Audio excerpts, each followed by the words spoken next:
참고했습니다만 다시 한번 말씀을 보도록 하겠습니다. 유다서 1장 20절 21절입니다. 사랑하는 자들아, 너희는 너희의 지극히 거룩한 믿음 위에 자신을 세우며 성령으로 기도하며 하나님의 사랑 안에서 자신을 지키며 영생에 이르도록 우리 주 예수 그리스도의 긍휼을 기다리라. 오늘 말씀의 제목은 세 가지 권면인데요. 그 첫 번째가 사랑하는 자들아 이렇게 하면서 너희는 너희의 지극히 거룩한 믿음 위에 자신을 세우며 지극히 거룩한 믿음 위에 자신을 세우며 두 번째는 뭐라고요? 성령으로 기도하며 우리가 예수님의 이름으로 두세 사람이 모이면은 그 가운데 우리 성령님께서 임하시죠. 이 성령님의 특성은 뭡니까? 아가페 사랑입니다. 아가페 사랑으로 우리에게 기름을 부어주시어서 이렇게 사랑으로 우리가 기도하는 것이죠. 기도하며. 그 다음에 21절 보시면은 하나님의 사랑 안에서 자신을 지키며 영생에 이르도록 아이오니오스 영생에 이르도록 이 영생은 뭐라고요? 영원한 시간이 아니라 이것은 한 시대에 그래서 천년왕국에 이르도록 우리 주 예수 그리스도의 긍휼을 기다리라. 우리가 긍휼하심으로 구원 얻는데 참 귀한 말씀이죠. 그런데 이 첫 번째 권면하는 말씀, 여러분 너희의 지극히 거룩한 믿음 위에 자신을 세우며, 여러분 우리의 믿음의 기초는 뭐라고 그랬죠? 에베소서 2장 20절에 가서 보시면은 이 사도들을 통해서 우리에게 전하여 준 말씀, 특별히 또 이 유다서에서는 우리가 지난주에도 생각했습니다마는 사도들이 미리 말한 것, 이 성경을 통해서 우리에게 미리 말한 것. 그래서 우리는 이 사도들이 미리 말한 이 말씀을 통해서, 이게 우리가 보통 신약성경이라고 그러고 하나님 말씀이라고 그러죠. 이 말씀을 통해서 우리가 신앙생활을 하는 거예요. 신앙생활. 사도들의 말씀. 왜냐하면 예수님께서 이 사도들에게 이 말씀을 맡기셨거든요. 지난주에도 말씀드렸습니다만 마태복음 16장에서 우리 예수님께서 사도들에게 주셨다라고 하는 천국 열쇠가 뭐라고요? 바로 이 하나의 말씀이라고요. 하나의 말씀. 말씀을 주신 것이죠. 그런데 그 말씀이 이렇게 마태복음에서부터 요한계시록까지 참 굉장히 많아요. 여러분 이것을 아주 추리고 아주 간단하게 요약했다라고 하는 것이 무엇이죠? 이 사도신경이라고 하면은 여러분 신자는 믿을 신자고 경자는 글경자라고도 합니다만은 보통 이제 이 경자가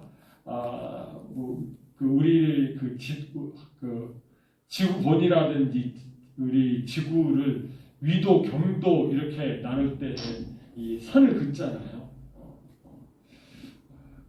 그래서 이게 그것을 의미하는 것이죠. 집 질 때도 어떻습니까? 그 줄을 딱 띄잖아요. 줄을 딱 떼서 그 측량 한 대 딱 맞춰서 이렇게 딱 하는 것처럼 바로 이 사도들을 통해서 우리에게 주신 믿음의 줄기. 그래서 우리가 이걸 어떻게 하라고요? 오늘 말씀 보니까 이 거룩한 믿음 위에 자신을 어떻게 하라? 세우라고. 이 거룩한. 그러니까 여러분 이 사도신경이 사실은 사도들이 우리에게 전해준 말씀을 요약한 것인데 한 3세기부터 이런 사도신경이라고 하는 여러 형태의 사도신경이 이렇게 등장을 했죠. 그러다가 이제 8세기에 지금 우리가 보는 이런 사도신경이 완성이 됐는데 사실 이게 굉장히 좋은 거기는 하지만은 또 우리가 이렇게 볼 때에 좀 미흡한 그런 점이 많이 있어요. 그렇다라고 하면은 여러분 오늘 이 말씀 뭐라고 말씀하신다고요? 거룩한 믿음 위에 자신을 세우며 이렇게 되어 있는데 이게 자칫 잘못하면은 우리가 이 사도신경을 붙들고 신앙생활을 하다가 엉뚱하게 될 수가 있다. 그래서 우리의 믿음을 이제 이렇게 세우기 위해서 오늘은 다시 한번 이 사도신경을 좀 살펴보려고 합니다. 그리고 사도신경에서 첫 번째로 이렇게 띄워진 줄이 뭐죠? 첫 번째 띄워진 뭐예요? 이게 하나님에 대한 것이죠. 하나님. 전능하사 천지를 만드신 하나님 아버지를 내가 믿사오며. 여러분 이게 이제 믿음의 대상을 얘기하는 것인데 여러분 이거 보실 때 어떻습니까? 그동안 여러분 성경을 배우고 여러분 하면서 이 하나님께서 천지를 만드신 것이 아니라 어떻게 했죠? 창조하신 것이죠. 만드신 것하고 창조하신 것하고는 전혀 틀려요. 만드셨다라고 할 때는 재료가 있습니다. 재료가 있다. 아담을 하나님께서 만드셨죠. 흙이라고 하는 재료를 가지고 만드셨죠. 그러나 이 천지를 창조하실 때에는 재료가 없었어요. 하나님의 뜻 가운데에서 탁 나온 거죠. 무에서 유가 딱 나온 것이죠. 그래서 우리가 그것도 만드셨다라고 하는 것도 성경적으로 보면 뭘로 바뀌어야 돼요? 창조로 바뀌어야 되는 것이고 사실은 하늘과 땅을 창조하신 것이 아니라 하늘들과 땅을 창조하신 것이죠. 하늘들과 땅. 이 쌍수의 하늘. 그래서 우리가 보는 이 물질계의 하늘과 우리가 그리고 영적인 하늘, 영계. 그 영적인 존재들이 살아가는 그 공간, 하늘. 그래서 하늘들과 땅을 창조하셨는데 사실은 하나님 혼자 창조하셨어요? 삼위 하나님이 창조하셨다. 엘로힘이에요. 엘로힘. 삼위 하나님이 창조하셨는데 여기서는 아버지 하나님이 창조하신 것으로 그렇게 되어 있죠. 그러니까 우리가 고백을 할 때는 이렇게 고백을 하더라도 우리의 심령 속에서는 어떻게 고백을 해야 돼요? 보겠습니다. 이런 내용이 들어가 있어야 돼요. 전능하사 하늘과 땅을 창조하시고 만드신 여호와 삼위일체 하나님을 향하여 내가 믿사오며. 이런 내용이 들어가 있어요. 우리 성경은 이렇게 번역을 할 때 전치사를 빼놓은 게 아주 약점이에요. 하나님을 향하여 믿는다. 이 향하여 믿는다가 굉장히 중요한 것이거든요. 그냥 하나님을 믿는다 하는 것하고 하나님을 향하여 믿는다라고 하는 것은 전혀 다른 결과를 우리가 날 수가 있다는 거예요. 하나님을 향하여 믿는다라고 하는 것은 하나님께서 의도하신 바대로 이렇게 믿는다는 것이죠. 그러니까 하나님을 향하여 믿으면은 이 믿음이 어떻게 되겠습니까? 이렇게 일치가 있는데 이게 향하여 믿는 것이 아니고 그냥 하나님을 믿으면은 이렇게 얘기도 막 그 하나님에 대해서 의견 충돌이 막 나는데 나도 하나님을 믿는데 너도 하나님을 믿자 막 이렇게 되는 거죠. 꼭 이단하고 얘기하는 것처럼 막 그렇게 되는 것이죠. 왜 그래요? 하나님을 믿기 때문에 그런 거예요. 우리가 하나님을 향하여 하나님께서 의도하신 바를 따라서 우리가 믿어야 되는 것입니다. 그래서 이 첫 번째로 우리가 고백할 때에 전능하사 천지를 만드신 하나님 아버지를 내가 믿사오며 이렇게 고백을 할 때에 여러분 우리가 이 말씀을 이렇게 지나갈 때에는 이런 내용들이 정확하게 전능하사 하늘들과 땅을 창조하시고 만드신 왜 만드신이죠? 창조하시고 그렇죠. 첫째 날, 둘째 날, 셋째 날 하면서 짜방하면서 이제 아담까지 이렇게 만드셔 가잖아요. 회복시키시고 만드시는 거. 그래서 창조하시고 만드신 여호와 삼위일체 하나님을 향하여 내가 믿사오며 이런 것이 인식이 돼야지. 이것이 인식이 되지 아니하고 고백하면은 사실은 사도들이 우리에게 기초로 주신 그것과는 거리가 먼 것일 수가 있다라고 하는 것입니다. 그래서 우리가 고백할 때에 이런 내용이 딱 들어가야 된다라고 하는 것입니다. 두 번째 우리가 뭘 고백합니까? 그 외아들 우리 주 예수 그리스도를 믿사오니. 그 예수님 믿는다는 거잖아요. 그런데 여러분 예수님도 우리가 외아들로만 믿어서는 안 돼요. 큰일 나요. 외아들로만 믿으면 우리는 하나님의 자녀가 될 수 있어요? 없어요? 없어요. 아니 하나님이 외아들이라고 그러는데 아니 나도 하나님 아들인데 그러면은 참 그렇죠. 사실 우리는 이런 걸 잘 못 느끼는데 불신자들은 이런 거에 대해서 아주 민감하더라고요. 불신자들은 우리가 이렇게 문맥에 맞지 않게 이야기하고 논리에 맞지 않게 이야기하는 데 있어서 굉장히 귀에 거슬리게 그렇게 생각하네요. 사실은 성경에 사실은 그렇게 돼 있는 것이 아닌데 우리가 이상하게 믿는다고 하면서 뭐라고 그럴까요? 참 하나님께서는 이 지적인 면이 아주 강하신 분이신데 그런 것들을 이렇게 불식시키고 그냥 믿어 이렇게 해가지고 그러는데 여러분 분명히 예수님께서는 독생자로 이 땅에 오셨습니다. 성경에 그렇게 고백이 되어 있기 때문에 요한사도를 통해서 거의 고백이 되었잖아요. 외아들로. 그런데 이 외아들을 얘기할 때는 하나님이 뭐를 강조하는 거죠? 하나님의 사랑을 강조하는 거예요. 하나님께서 이렇게 독생자를 보내셨다. 사실 그렇죠. 동서고금을 막론하고 자식 사랑은 참 요즘에 조금 이제 별종들이 나타나서 그렇지 않은 경향이 좀 있습니다만은 참 보통 경우에서 이 자식 사랑한다라고 하는 건 그렇죠. 되게 이제 부모님들이 자식이 막 아파서 이렇게 죽게 가면 오히려 내가 죽었으면 좋겠다. 내가 아픈 게 좋겠다는 거예요. 진짜 이게 거짓말이 아니라 사실 어때요? 진짜 그런 마음이 그게 사랑 아닙니까? 사랑. 그런데 하나님께서 외아들을 이 땅에 보내셔서 십자가에 못 박혀 죽기까지 하셨다는 것이죠. 그런데 그것으로만 끝난 것이 아니라 바로 그 아들이 십자가에 못 박혀 돌아가시고 부활하실 때에는 뭘로 부활하셨다고요? 맏아들로 부활하셨다는 이게 중요한 거예요. 맏아들로.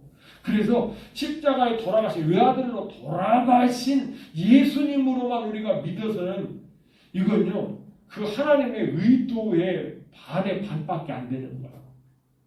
자꾸 안타까운 게 그거죠. 그래도 우리 개신교에서는 십자가에 예수님을 달아넣는 그런 모습으로는 잘 만들지 않는데 꼭 천주교인들은 십자가 하면 꼭 거기다 뭐 해요? 예수님을 달아놔. 그러니까 그분이 내려오셔야 되는데 내려와서 이제 무덤에 들어가시고 말씀대로 3일 만에 부활을 하셔야 되는데 달아놓은 예수만 그런데 또 거기서 그러다 보니까 예수님은 십자가에서 내리셨는데 누가 예수님을 알았다고 생각을 해요? 마리아가 알았다고 생각해요. 그것을 그래가지고 그 예수님을 안고 있는 그걸 피했다라고 해가지고 그렇잖아요. 아주 막 또 그걸 굉장하게 막 이렇게 조각해놓고 뭐 이렇게 난리를 치는데 사실은 성경에는 그렇게 되어 있지 않죠. 아리마대 요셉이 그렇죠. 십자가에서 내려서 무덤에 장사 지내는 것이죠. 그래서 이 예수님에 대한 고백도 여러분 우리가 꼭 그것을 첨부를 해야 돼요. 그래서 이것으로 끝나는 것이 아닙니다. 그 독생자 곧 죽음과 부활을 통하여 맏아들 되신 우리 주 예수 그리스도를 향하여 믿사오니 여기서도 향하여가 이렇게 들어갑니다. 그 독생자 곧 죽음과 부활을 통하여 맏아들 되신 그러니까 그냥 맏아들 대신 이렇게 해도 되는데 어떻게 해서 맏아들 되느냐?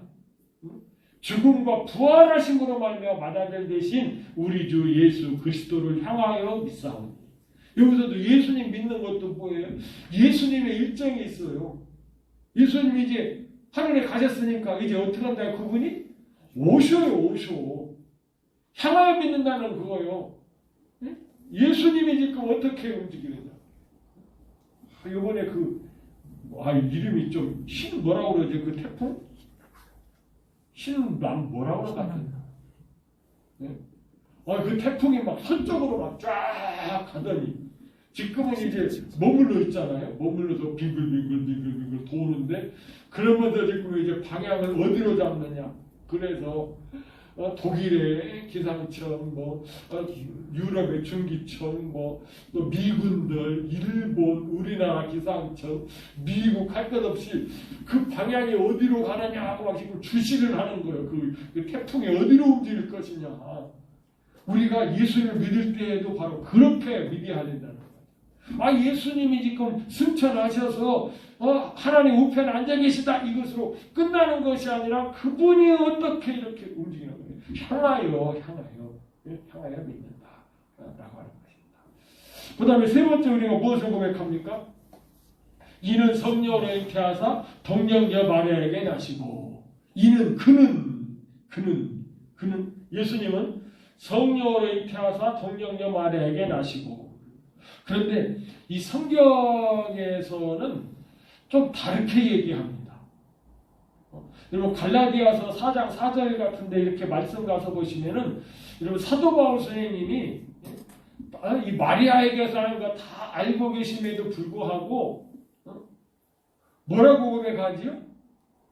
여자에게서 나셨다 이렇게 고백을 하지. 여자에게서. 갈라디아 4장 4절에 그렇게 되어 있잖아요. 여자에게서 나시고.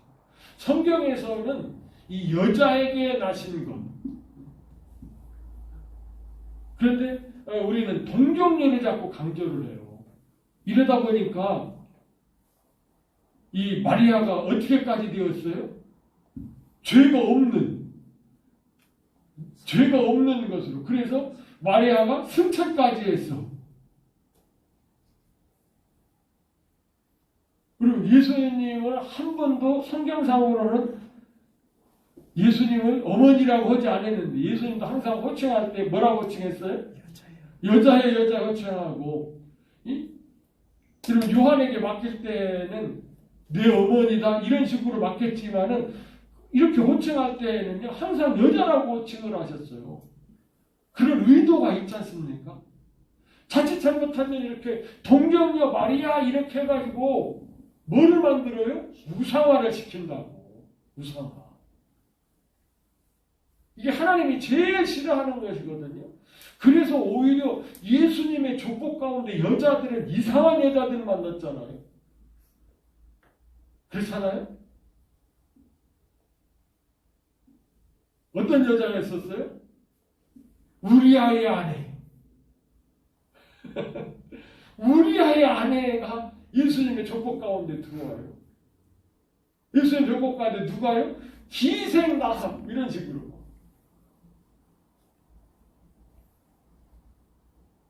그래서 하나님께서 이 우리 인간들이 사악해가지고 자꾸 이것을 우상화 만들 것을 아셨는지 그래서 자꾸 여자야 하는데 자꾸 우리는 이렇게 해가지고 동정녀 마리아에게 나시고 이렇게 된단 말이에요. 성경에는 여러분 누구에게 나셨다고 되어 있다고요? 여자에게 나시고. 물론 예수님이 이렇게 출생하실 때 이사야서를 인용을 하면서 그 얘기를 좀 약간 비치기는 하고 있습니다만은 사도들은 뭐라고 얘기한다고요?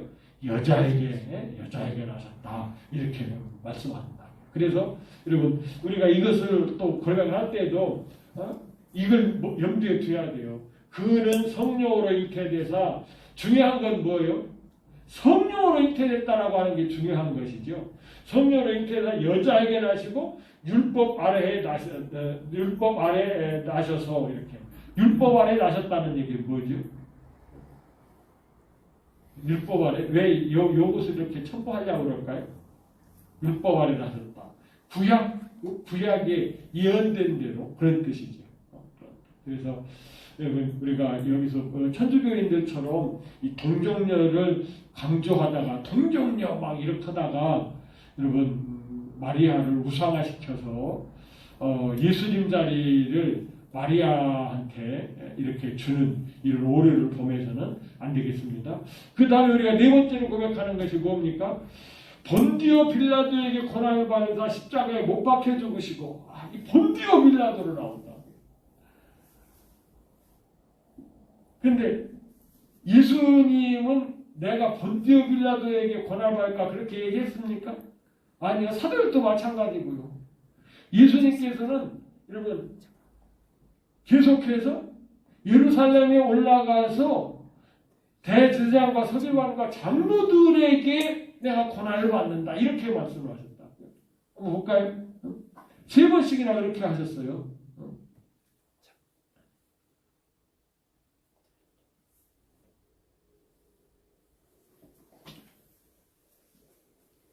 어떻게 보면 이렇게 보시면은 이제 16장에서 어디로 가십니까? 저 북쪽 가이사랴 빌립보 지방에 가셔서 예수님께서 신앙 고백을 받으시고 그로서부터 이제 가이사랴 빌립보 지방에서 한 번 말씀하시고 그 다음에 갈릴리에 오셔서 한 번 말씀하시고 예루살렘에 가까이 오셔서 한 번 말씀하실 때 장로들 곧 대제사장들과 서기관들에게 고난을 받아 십자가에 못 박혀 죽으신다고 예수님께서 이렇게 말씀을 하셨는데 우리가 고백을 할 때는 본디오 빌라도의 고난을 받아서 아이고 예수님도 이방인에게 넘겨준다고 그러지 않았습니까? 성경에. 물론 그렇지만은 여러분 빌라도가 예수님을 십자가 오히려 빌라도는 어떻게 해요? 예수님을 십자가에 못 박지 않기 위해서 나름대로 노력을 했죠. 그러나 인간의 노력에 한계가 있기 때문에 사실은 참 십자가에 못 박도록 언도를 내렸지만은 여러분 십자가에 못 박은 자들은 바로 이렇게 종교 지도자들이라고 하는 것입니다. 그래서 우리는 이 고백을 할 때에 빌라도를 생각하면 안 되고 이 장로들을 생각해야 돼. 이들 참 여러분 예수님 당시에 이들 이 신구약 중간사 이렇게 보면은요 어느 시대나 이렇게 마찬가지지만은 바리새인들이 누구죠? 구별된 사람들이잖아요. 이 세속화된 것을 그렇게 싫어서 구별된 사람들이라고요. 그런데 그 구별된 사람들이 왜 그러냐면요. 이 서기관들이 이제 마카비 일가가 이제 권력을 딱 잡았지 않습니까? 이스라엘의 권력을 딱 잡고서 뭐를 시도했느냐 하면은 그 마카비 일가가 대제사장의 권력까지도 가지려고 그랬어요. 왕 권력과 대제사장의 권력도 같이 가지려고 그랬어요. 그것을 반대했던 무리가 바리새인들이에요. 그리고 그것을 동조했던 자들이 누구라고요? 서기관들이에요. 그래서 지금으로 얘기하면은 서기관들은 보수고 바리새인들은 진보 쪽이에요. 그래서 이 서기관들과 바리새인들이 계속해서 예수님 당시에도 이렇게 싸웠죠. 그래서 이 바리새인들은 그런 면에서 이렇게 구분됐다라고 그렇게 됐었는데 이제 상황이 바뀌었죠. 상황이 바뀌어서 63년에 어떻게 됩니까? 로마의 식민지가 되어버립니다. 그렇게 되다 보니까 이제 마카비 그 정권에서 나왔던 대제사장의 권력의 힘이 어떻게 되는 거예요? 약화가 되면서 이제 바리새인들도 또 예루살렘에서 나름대로 힘을 쓰게 돼 있죠. 그러니까 바리새인들처럼 이렇게 타락한 권력화되는 이런 것들을 싫어하는 사람들은 어떻게 했죠? 광야로 나갔죠. 광야로 나가서 쿰난 공동체 이런 것처럼. 그래서 침례 요한 같은 경우도 약간 그런 성향이 있는 것이죠. 광야에서 외치는 소리.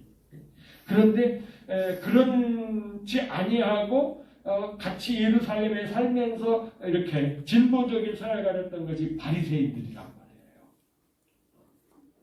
그러니까 바리새인들도 나름대로는 개혁을 하고 막 새로움을 주창하지만은 그 예수님 당시에는 이들도 타락이 돼 있어서 같이 이렇게 묶여 들어가는 겁니다. 장로들. 그래서 예수님 당시에는 이제 공회 70인이 이렇게 모이면은 이제 서기관들과 바리새인들이 비슷비슷한 이런 숫자를 차지하고 있었고, 그 전에는 거의가 다 서기관들이 이렇게 차지를 했었죠. 대제사장은 말할 것도 없고 대제사장은 다 항상 서기관 쪽에서 이렇게 나왔어요. 예수님 당시에도 서기관 쪽에서 나왔지만은 바리새인들도 이제 로마화가 되면서부터 또 나름대로 또 이렇게 힘이 되어 있는 거죠. 타락한 권력 되는 거죠. 여러분, 그래서 우리 하나님께서는요, 예수님을 통해서 그리스도의 나라를 한번 세워보겠다는 것이에요. 특별히 구원받은 성도들을 통해서 이제 예수님과 같은 그런 국가관을 가지고 있는 그런 자들을 뭘로 뽑아서요? 분봉왕으로 뽑아서 1000년 동안 같이 정치를 해보자라고 하는 것이 천년왕국의 의도입니다. 우리가 창세기도 이렇게 앞부분을 보시면은 우리 인간들에게 무슨 욕망이 있어요? 다스리고 싶은 욕망이 있어요. 그래서요, 여러분 정주영 씨 같은 분도 뭐예요? 와, 그 대현대 회장이면은요 어마어마합니다. 회장의 권력이라고 하는 건 우리가 상상하는 거 그 이상이에요. 그럼에도 불구하고 뭐를 해보려고 그랬어요? 대통령을 해보려고 그랬어요. 여러분, 국회의원 있고 하는 사람들이 다 뭐를 꿈꾸고 있어요? 대통령을 꿈꾸고 있어요. 다 대통령. 이거 한번 권력을 한번 잡아보자는 거예요.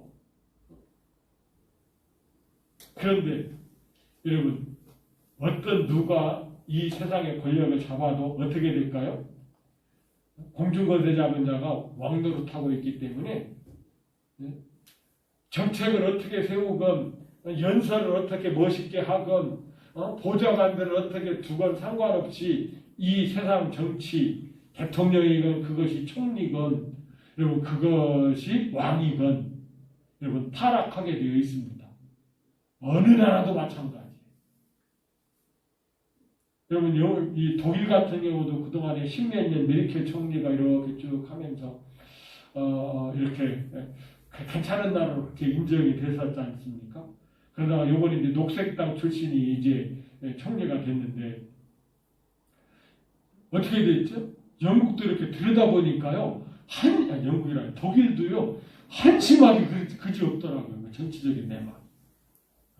와, 그래서 여러분, 북유럽은 그래도 아직까지는 조금 난 것 같더라고요. 이 북유럽의 북유럽 국가는 다 여러분 루터교가 북교인 거 여러분 아시죠? 독일도 루터교가 북교예요.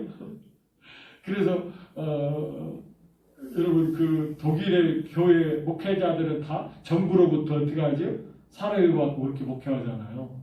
그런데도 독일도 많이 타락을 했고, 근데 북유럽도 좀 난 것 같은데, 북유럽도 가만히 요즘 보니까 북유럽도 대통령도 있고 총리도 있고, 그런데 그 총리들이 그 젊은 총리가 있는 나라도 있더라고요.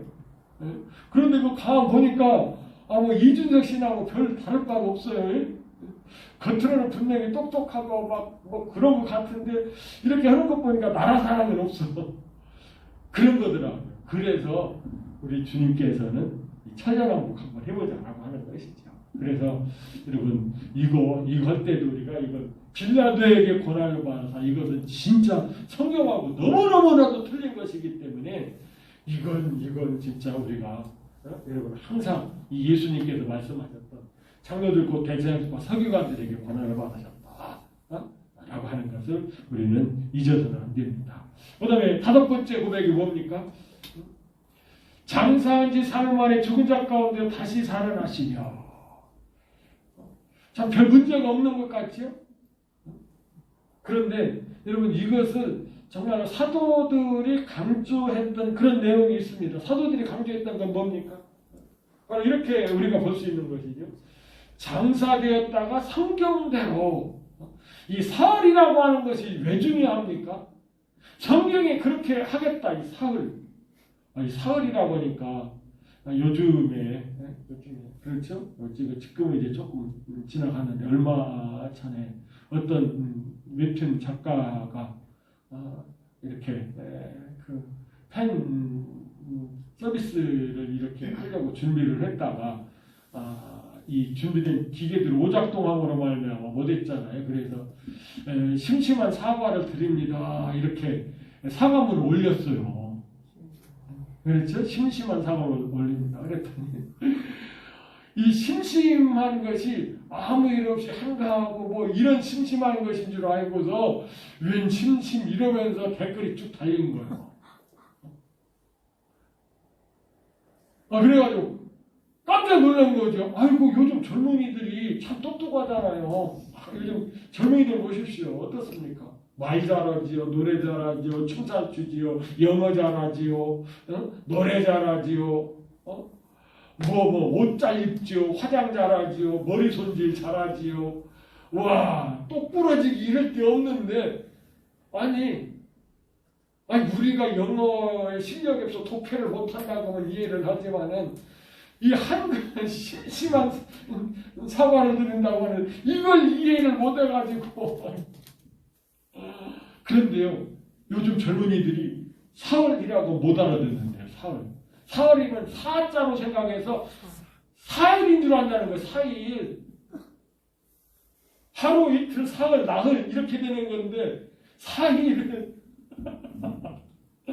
그러니 요즘 막 열심히 공부를 해도 진짜 좀 이상한 것만 열심히 배우는 것 같은 것이 아닌가. 사흘은 3일이라는 뜻입니다.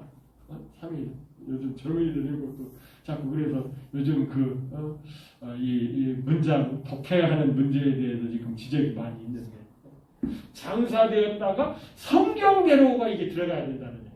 그냥 뭐 우연히 하니까 3일이야. 성경대로 3일 만에, 사흘 만에 다시 살아나시며 이거예요. 성경대로. 자, 그래서 이 5번째 이 고백도 장사되었다라고 하는 거예요. 그 다음에 6번째 보니까 하늘에 오르사 전능하신 하나님 우편에 앉아 계시다가 참 이 부분이 우리가 지금 제일 약한 부분이죠.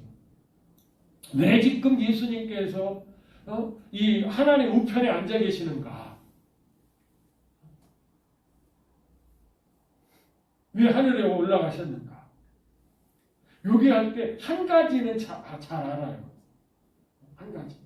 여러분 지금 예수님께서 하나님 보좌 우편에서 우리를 위해서 간구하고 계시다는 걸 알고 계시죠. 그건 좀 아는데 여러분 그것보다 더 중요한 것이 있어요. 그게 뭔지 아십니까? 성령을 보내주시기 위해서 가셨다는 것이에요. 예수님께서 제자들에게 아주 중점적으로 얘기된 것이 뭐죠? 이제 내가 승천을 하면은 뭐를 보내주시겠다? 성령을 보내주시겠다. 하늘로 가시면은 나와 똑같은 보혜사 성령님을 보내주시겠다라고 하는 것입니다. 왜 이것이 중요하냐? 여러분 성령님이 오셔야 뭐가 교회가 교회되는 거죠. 예수님은 두세 사람이 모인 곳에 내가 너희 중에 함께 하겠다고 그랬는데 예수님이 그렇게 말씀하신 분이 하늘로 가셨단 말이에요. 그러면 지금 우리하고 같이 있는 분은 누구예요? 그 예수님하고 똑같은 보혜사 성령님이 오신다는 거예요. 그래서 하늘에 오르사 보혜사 성령님을 보내시고 이건 성령님 보내시나 성령님. 그래서 우리는 이 성령님 안에서 교회 생활하는 거, 신앙 생활하는 거예요. 성령님 안에서 해야지 우리가 자칫 잘못하면은 도구화되어 있는 교리. 제가 노창영 목사님 만나면은 조금 좀 안타까운 면이 그거예요. 이 장로교의 신학을 잡고 칼빈 신학을 잡고 말씀을 하죠.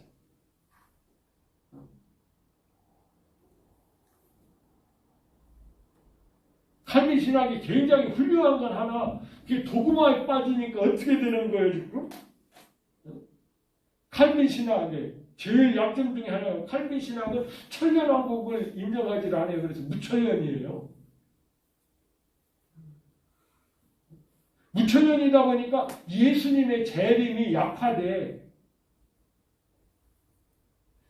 약화되다 보니까 성령을 보내주셔서 우리가 지금 신앙생활하는 목표가 흔들리는 거야. 와, 그래서 저도 깜짝 놀랐어요. 왜 이 칼빈 목사님이 스위스 주류에서 그렇게 목회할 때에 우리 이 침례교 우리 신자들을 왜 이렇게 많이 죽였나?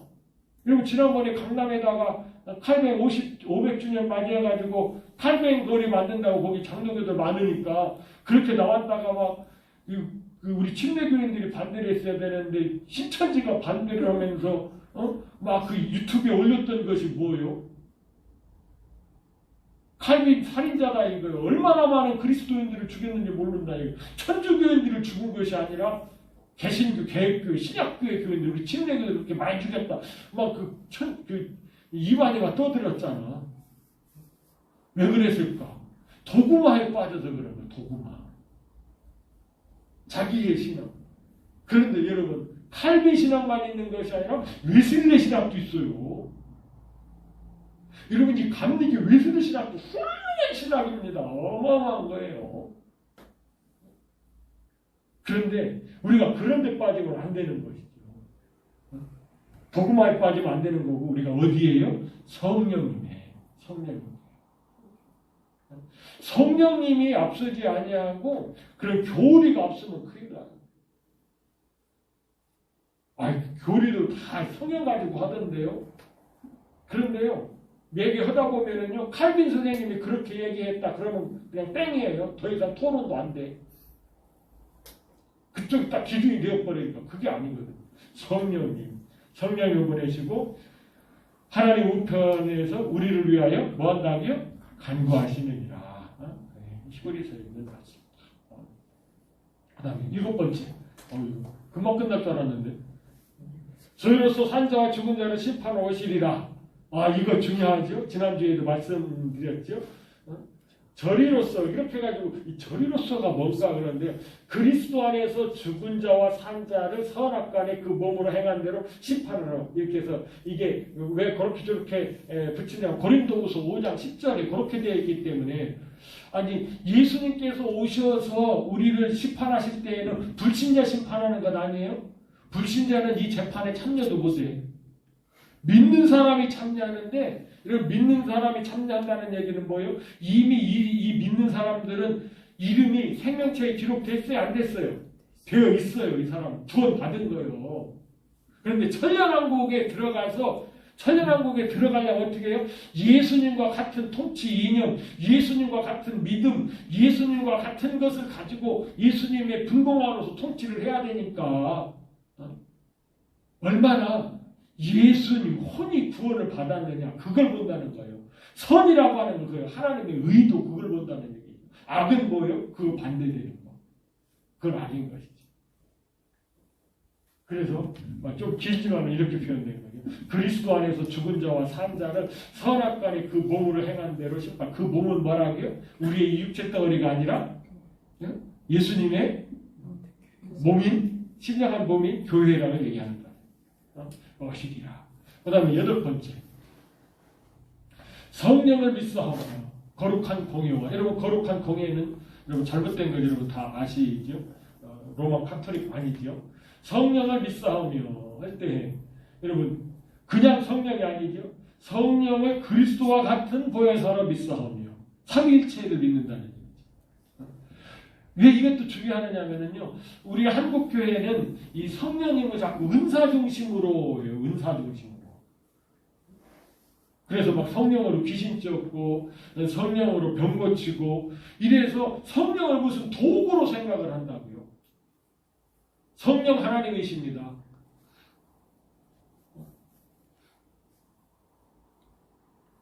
그 성령 하나님께서 은사로 역사하실 때가 있는 것이죠. 여러분 사도 바울 선생 같은 경우도 어떻습니까? 성령님 은사가 얼마나 강력한지 그의 치마 하나 손수건만 갖다 놔도 병 나았어요. 그런데 진작 자기는 어때? 자기의 육체에 가시는 어떻습니까? 이런 거예요. 은사라고 하는 것하고 하나 성령의 역사는 이렇게 차이가 나는 거예요. 마가를 얼마나 디모데를 얼마나 사랑했어요. 그런데 디모데가 A형인 것 같아요. 그래서 뭐가 있었습니까? 뭐가 있었어요? 소화가 잘 안 되는 이 속쓰림이 있었어. 성령의 은사로 고쳐주면 되지. 뭐라고요? 야, 좀 포도주를 마셔봐. 그러면 좀 진정이 될 거야. 이렇게 말씀하십니다. 여러분, 성령 안에 있는 것과 성령을 은사로 보는 것과는 이런 차이가. 은사로 있으면 다 고쳐야 돼. 못 고치는 거 없어. 다. 그런데 하나님께서 예수님이라고 해가지고 여러분 막 유대에 있는 죽은 사람 다 살리고 유대에 병든 사람 다 고치고 그랬나요?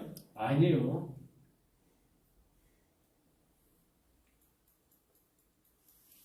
성령도 마찬가지. 우리 가운데 있지만은 성령님께서 그래서 이 성령을 그리스도와 같은 보혜사로 믿사오며 그러면 거룩한 공예는 사실 안 들어가는 것이 맞고 그 다음에 9번째 빨리 합시다. 성도가 서로 교통하는 것과 성도가 서로 교통함으로써 교회가 스스로 세워지는 것. 이 스스로 세워진다라고 하는 것이 조금 거북할 수가 있는데요. 우리가 이 교회라고 하는 건 건물이 아니고 성도들이 서로 교통, 이렇게 이 교통이 이게 모이는 겁니다. 두세 사람이 모인다라고 할 때 공간적으로만 모이는 것이 아니라 그 사랑으로 교통이 딱 되어서 그게 뭐가 되는 거예요? 교회가 되는 거죠. 에베소서에서 강조하는 얘기가 그것이요. 그래서 성도가 서로 교통할 것, 성도가 교통함으로써 교회가 세워지는 것과 그 다음에 10번째요. 지혜를 사여주시는 것과 이건 뭐 큰 어려움은 없는데요. 그냥 사여주는 것이 아니라 어떻게 사여줘요? 고백할 때, 인정을 할 때, 죄인입니다 할 때 고백을 할 때 사여주시는 것과 11번째 몸이 다시 사는 것과 할 때 이 몸도 그냥 몸이 아니에요. 자꾸 우리가 이 몸으로 생각을 한다고요. 그래서 이 몸으로 생각하니까 아이고 요즘 추세가 죽으면 다 화장하던데 화장하면 어떻게 살아나나 여러분 이런 걱정도 하고 그러지 않습니까? 물론 매장법 자체를 보면은 화장보다는 이렇게 시신을 안 취하는 거 매장은 이게 좀 저는 더 좋은 것 같아요. 그런데 티벳 같은 데서는 어떻게 해요? 사람 죽으면은 떼매고 가가지고 장례 막 그렇게 한 다음에 툭툭 그 망나니 같은 사람이 막 도끼로 막 이렇게 시신 잘라가지고 이 독수리한테 막 툭툭 던져주더라고. 이런 장례법도 있는데 사실은 어떤 장례법 상관없어요. 우리가 물에서 죽어서 물고기들이 다 뜯어먹었어도 상관없어요. 왜요? 무슨 몸으로 부활하기 때문에? 영의 몸으로 부활하기 때문에 영의 몸으로 다시 사는 것과 할 때 여기 몸이 다시 산다라고 할 때 우리는 꼭 뭐를 생각해야 돼요? 영의 몸으로 산다라고 하는 것을 기억해야 돼요. 영의 몸으로. 예수님께서 부활하셨을 때처럼 영의 몸으로 산다. 그 다음에요 12번 마지막입니다. 마지막. 영원히 사는 것을 믿사옵나이다. 그런데 그냥 영원히 사는 거예요? 그냥 이제 사망 권세 물러나서 그냥 이제 죽음의 두려움 없네 하는 것처럼 누구와 사는 거예요? 영원히 주님과 사는 것을 믿사옵나이다. 이 주님과 함께 산다. 이게 중요한 거지. 영원히 사는 거예요. 여기서도 일단은 여기서도 아이오니오스 천년을 얘기하는 것으로 우리가 생각하는 것이 더 좋습니다. 그 다음 단계는 또 그 다음에 가서 우리가 생각하는 겁니다. 주님과 이렇게 사는 것. 그래서 오늘 이 유다서를 이제 끝마치면서 이렇게 우리에게 권면하는 그 세 가지 중에 첫 번째가 뭐였다고요? 너희의 지극히 거룩한 믿음 위에 자신을 세우며.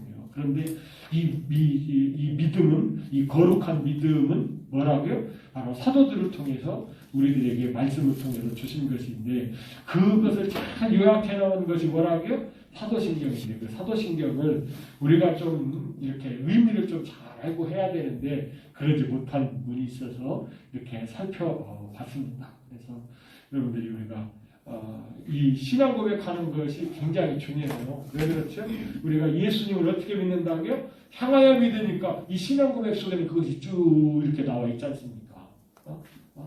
이렇게 나와 있으니까. 왜 사도신경을 이렇게 만들었겠어요? 왜 이런 식으로 쭉 예수님의 일정을 따라서 이렇게 만들었겠어요? 그게 바로 우리의 믿음의 기초, 뿌리. 이런 것이기 때문에 이렇게 만들었기 때문에 우리가 예수님을 이렇게 믿고 나가야 된다라고 하는 것을 강조하기 위해서 다시 한번 이 유다서를 살펴봤습니다. 자, 우리 기도하시겠습니다. 하나님 오늘 이렇게 말씀 주신 거 감사드립니다. 우리가 늘 이렇게 고백을 하지만은 또 우리가 어떤 때에는 의미 없이 이렇게 입술로만 고백할 때도 있는데 이런 의미가 잘 우리의 심령 속에서 새겨져서 우리의 믿음이 그리스도를 향하여 하나님을 향하여 믿어지는 그런 믿음이 되게 해달라고 기도하도록 하겠습니다. 기도하시겠습니다. 할렐루야. 복되신 아버지 하나님 감사합니다. 유다 선생님을 통해서 우리가 다시 한번 세 가지 이렇게 권면받는 것 중에 첫 번째, 아버지 하나님 우리의 이 믿음이 정말로 지극히 거룩한 이런 믿음 가운데 우리 자신을 세워나가야 되는 것을 권면받았사오니 주님 이런 것들을 우리가 살펴서 하나하나 하나님의 말씀의 믿음 가운데 설 수 있도록 하나님 약속하여 주옵소서. 그래서 우리가 무엇을 믿는지, 왜 우리가 이렇게 고백을 해야 되는지, 또 이 사도신경에 왜 이런 식으로 이렇게 구성이 되어 있는지도 인식하지 못하면서 그저 암송만 하는 저희가 되지 않게 하시고 이런 의미를 잘 알고 우리가 신앙 고백함으로 말미암아 하나님의 그 믿음의 능력이 우리를 향한 하나님의 기능이 잘 드러냄으로 말미암아 이 사악한 세대에 우리가 하나님께 소망이 있는 자로서 이렇게 살아갈 수 있도록 하나님 역사하여 주옵소서. 아버지 감사합니다. 오늘 저희들이 이 말씀을 아버지 사셨사옵니다. 다시 흔들리는 아버지 굳건히 서가는 든든히 아버지 교회로 세워져 나가는 우리 성도들이 되게 하여 주옵소서. 귀한 말씀 주시고 감사드립니다. 예수님으로 기도합니다. 하나님 연하여 기도합니다. 하나님 저희들 유다 선생님의 권례를 저희들이 받아서 또 우리의 믿음이 어떻게 세워져야 되는지를 사도신경을 통해서 살펴봤습니다. 아버지 하나님 우리가 잘 아는 것 같으나 또 막상 이렇게 하나하나 생각해 보면은 우리가 미흡했던 미처 생각하지 못한 그런 부분들이 드러나고 있습니다. 아버지 하나님이여 이런 시간을 통해서 이렇게 부족했던 부분들이 채워지게 하여 주시고 정말로 그리스도의 신부로 우리가 세워지고 또 그리스도와 함께 이제 천년왕국에 들어가서 왕노릇 할 수 있는 이런 혼의 구원이 이루어지는 이런 말씀의 근거가 되는 시간이 되게 하여 주옵소서. 아버지는 벌써 여름은 지나가고 이제 찬바람이 난 정도가 아니라 이제 긴팔을 입어야 될 정도로 이렇게 가을 기운이 물씬 풍깁니다. 그러나 화창한 가을 날씨보다는 비가 계속 오는 이런 가을 장마 속에 있는데 그러다 보니 우리가 기분적으로도 다운될 수 있고 또 이 불쾌감도 느낄 수 있습니다. 하나님 도와주시어서 이 날씨에 빠지지 않게 하시고 하나님께 주시는 이 신선한 기분을 통해서 즐겁게 행복하게 주님 따라가는 인생이 계속되게 하여 주옵소서. 오늘 밤도 주님께서 단장을 허락하여 주시고 또 내일 일상에서 그리스도인으로서 멋지게 주님 따라가는 하루가 되게 하여 주옵소서. 귀하신 주 예수님 이름으로 기도하옵나이다. 아멘.